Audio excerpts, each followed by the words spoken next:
কি এমন হয়েছে যে তুমি 6 মাসের মধ্যে এতটা বদলে গেলে? হ্যাঁ ছোট লোকের বাচ্চা, তোর এত বড় সাহস, তোর নোংরা হাত দিয়ে তুই আমাকে স্পর্শ করেছিস? করিস তো দিনমজুরের কাজ, আবার স্বপ্ন দেখিস আকাশচুম্বী। সামান্য দিনমজুর হয়ে ইঞ্জিনিয়ারিং পড়ার মতন খরচ কোথা থেকে পেয়েছিস? আমি বলছি কি রে কামলা, কাজে ফাঁকি মারছিস কেন? ভালো করে কাজ কর। আর শোন, পরিচিত হয়ে নে, এটা হচ্ছে আমাদের নতুন ইঞ্জিনিয়ার স্যার। স্যার, আমার একটু সামনে কাজ আছে, কাজটা শেষ করে আসছি। ঠিক আছে স্যার। আরে কামরুল, তুমি ইঞ্জিনিয়ার হয়ে জব শুরু করে দিয়েছো আর আমি এটা জানতেই পারলাম না। যাই হোক, তুমি কেমন আছো? আর তাছাড়া গত 2 মাস ধরে তোমার মোবাইল বন্ধ কেন? এই কে তুই? তুই আমার নাম ধরে কথা বলছিস কেন? তুই ভুলে যাস না যে আমি একজন ইঞ্জিনিয়ার। করিস তো দিনমজুরের কাজ, ভদ্রতা কিভাবে শিখবি? মানুষকে সম্মান করতে শেখ, তাহলে মানুষও তোকে সম্মান করবে। তোমার এই অভিমান আর খুনসুটি আমার বিগত দিনের সব কষ্ট মুছে দিয়েছে। আর তাছাড়া কয়েকদিন শহরে থেকে ভালো স্টাইলতে কথা বলা শিখে গেছো। আমি এটা খুব ভালো করে বুঝতে পারছি তুমি আমার সাথে মজা করছো। যাই হোক, আমি কিন্তু আর দিনমজুরের কাজ করব না। এখন তোমার চাকরি হয়েছে, আমার তো আর আশা করি টাকা পয়সার অভাব হবে না। আমি বাড়ি বসে সংসারের কাজ সামলাবো আর তুমি চাকরি করবে। দিন শেষে আমরা শান্তিতেই থাকবো। এই তুই কাকে কি বলছিস? শেষ পর্যন্ত দিনমজুরের কাজটাও হারাবি নাকি? হিসাব করে কথা বল। আরে কামরুল, কিসের এত অভিমান? আর কি এমন হয়েছে যে তুমি 6 মাসের মধ্যে এতটা বদলে গেলে? হ্যাঁ ছোট লোকের বাচ্চা, তোর এত বড় সাহস, তোর নোংরা হাত দিয়ে তুই আমাকে স্পর্শ করেছিস? করিস তো দিনমজুরের কাজ, আবার স্বপ্ন দেখিস আকাশচুম্বী। তোর মাথায় যে ভূতটা উঠেছে সেটা নামানোর ব্যবস্থা আমি করছি। কি ব্যাপার মিথিলা, তুই এভাবে স্যারের সাথে দুর্ব্যবহার করছিস কেন? আসলে ম্যাডাম, বেয়াদবি মাফ করবেন। কামরুল আপনার স্যার হতে পারে, তবে সে আমার বয়ফ্রেন্ড। আমি তাকে পড়াশোনার খরচ দিয়ে ইঞ্জিনিয়ার বানিয়েছি। মিথিলা, কিছুদিন পর আমার ফাইনাল এক্সাম, 1 লক্ষ টাকা লাগবে। তোমাকে যে টাকার কথা বলবো, তোমারও তো টাকা দেওয়ার মতো সাধ্য নেই। তাহলে কি আমি ফাইনাল এক্সাম দিতে পারবো না? আমার ইঞ্জিনিয়ার হওয়ার স্বপ্নটা কি স্বপ্ন থেকে যাবে? 1 লক্ষ টাকা? এত টাকা আমি কোথায় পাবো? আর তাছাড়া আমি যে কয় টাকা ইনকাম করি, যে কাজ করি, তা দিয়ে তো কোনোরকমভাবে খেয়ে পড়ে চলতে পারি। তুমি কোনো চিন্তা করো না, তোমার স্বপ্ন পূরণ করার জন্য আমি দরকার হয় মালিকের থেকে লোন নিব, তাও তোমার স্বপ্ন আমি পূরণ করেই ছাড়বো। এই ছোট লোকের বাচ্চা, যত বড় মুখ না তত বড় কথা। সামান্য দিনমজুর হয়ে ইঞ্জিনিয়ারিং পড়ার মতন খরচ কোথা থেকে পেয়েছিস?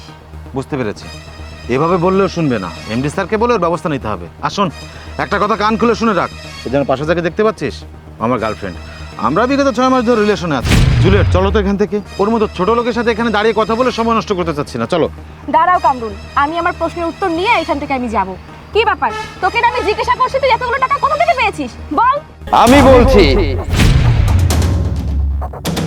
স্যার, আজ আপনার তো আজকে প্রজেক্টে আসার কথা না। আমার প্রজেক্টে আমি কখন আসবো কি আসবো না সেটা একান্ত আমার ব্যক্তিগত বিষয়। প্রজেক্টে আসতে গেলে কি তোমাদের অনুমতি নিয়ে আসতে হবে? মিথিলা, তুই এখানে এই অবস্থায় কেন? স্যার, আপনি কি মিথিলাকে চেনেন নাকি? হ্যাঁ, হালকা হালকা চিনি। তাই বলেন স্যার, আমি তো ভেবেছিলাম মিথিলা হয়তো বা আপনার কোনো রিলেটিভ। তোমার ধারণা একেবারে ভুল নয়। মিথিলা আমার ছোট বোন, মানে আমার অবর্তমানে চৌধুরী গ্রুপের মালিক হচ্ছে ও। স্যার, আমি তো আসলে কিছুই বুঝতে পারছি না। আসলে মিথিলা ম্যাম, আপনি এখানে এভাবে? ভাইয়া, আমি একটা ছেলেকে ভালোবাসি, ওকে বিয়ে করতে চাই। দেখ, তুই আমার একমাত্র ছোট বোন, আমি তোর পছন্দের বাইরে যাব না। কিন্তু আমার অবর্তমানে তুই চৌধুরী গ্রুপের এমডি, তাই তুই যাকে জীবনসঙ্গী হিসেবে নির্বাচন করবি, তোর ভবিষ্যতের জন্য হলেও তাকে একবার পরীক্ষা করে নেওয়া প্রয়োজন। মানে কি ভাইয়া, আমি তো কিছুই বুঝতে পারছি না। তাহলে শোন,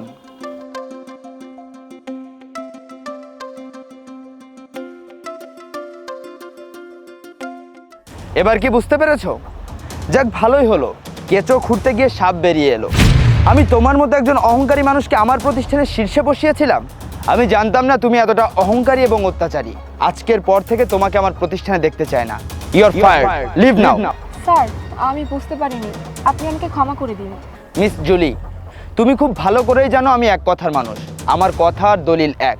সো এখান থেকে চলে যাও, সেটাই তোমার জন্য ভালো হবে।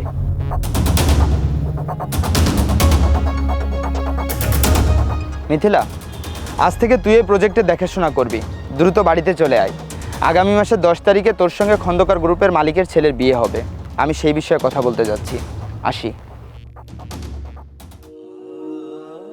মানে মিথিলা, আমি আসলে বুঝতে পারিনি তুমি কোটিপতি ঘরের মেয়ে। আমি আসলে না বুঝে তোমার সাথে অনেক খারাপ ব্যবহার করেছি। তোমার টাকায় আমি ইঞ্জিনিয়ার হয়ে শেষে কিনা তোমাকে আমি অপমান করলাম। প্লিজ তুমি আমাকে ক্ষমা করে দাও, আমার উপর আর রাগ করে থেকো না। চলো আমরা বাড়িতে যাই।